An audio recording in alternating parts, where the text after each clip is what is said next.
Coucou, on cuisine ensemble avant d'aller au travail un poulet basquez avec de la semoule. Donc je vais commencer par travailler ma semoule. Je prends la moitié du carton, donc c'est 500 grammes. Je rajoute du sel, de l'huile d'olive. Je vais venir bien mélanger tout ça. Comme vous voyez, ensuite je vais rajouter de l'eau chaude. Je vais rajouter en plusieurs fois. Je rajoute une première fois, je graine une seconde fois, je mélange pareil. Ensuite, une dernière fois, je vais rajouter, je fais petit à petit, je veux pas que la pâte, la semoule se trempe. Ensuite, je vais couvrir et laisser la vapeur travailler. Pendant ce temps, je vais récupérer mes oignons que je vais émincer. En passant, vous qui ne payez pas vos couteaux chez les Asiatiques, là, vous faites comment?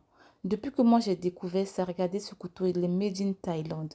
J'en avais un, le plus gros qui est comme la machette pour couper les morceaux de viande et de poisson et tout ça. Mais je vous dis, plus de 2 ans, le couteau est toujours tranchant.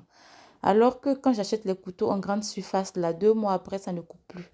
Donc maintenant, j'ai décidé d'investir dans le couteau thaïlandais, dans mon shop asiatique. J'ai payé le gros à 15 euros et quelques. Celui-ci, je l'ai payé à 9 euros et quelques également. Franchement, je trouve que c'est un bon investissement. Bref, donc j'ai mis de l'huile dans ma casserole, mes oignons, poivrons. J'ai fait revenir marinade verte et tout et tout. J'ai mis la pulpe de tomate, j'ai laissé frire un peu avec. Ensuite, j'ai rajouté de l'eau, poivre blanc, poivre noir, piment en poudre, tout ça, tout ça. Je laisse bouillir. Et pendant ce temps, je reviens à ma semoule qui a pris bien doublé de volume que j'ai égrené.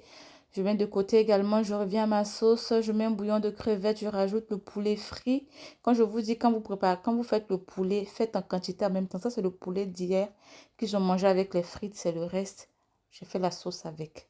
Donc, j'incorpore mon poulet, je mets un petit peu d'eau, je laisse mijoter une dizaine de minutes, voire un quart d'heure et ma sauce est prête. On revient à la semoule, je l'ai passé 3 minutes au micro-ondes et je rajoute un morceau de beurre, je fais mélanger tout ça et voilà le résultat. Un repas simple, ça m'a pris même pas 1 heure et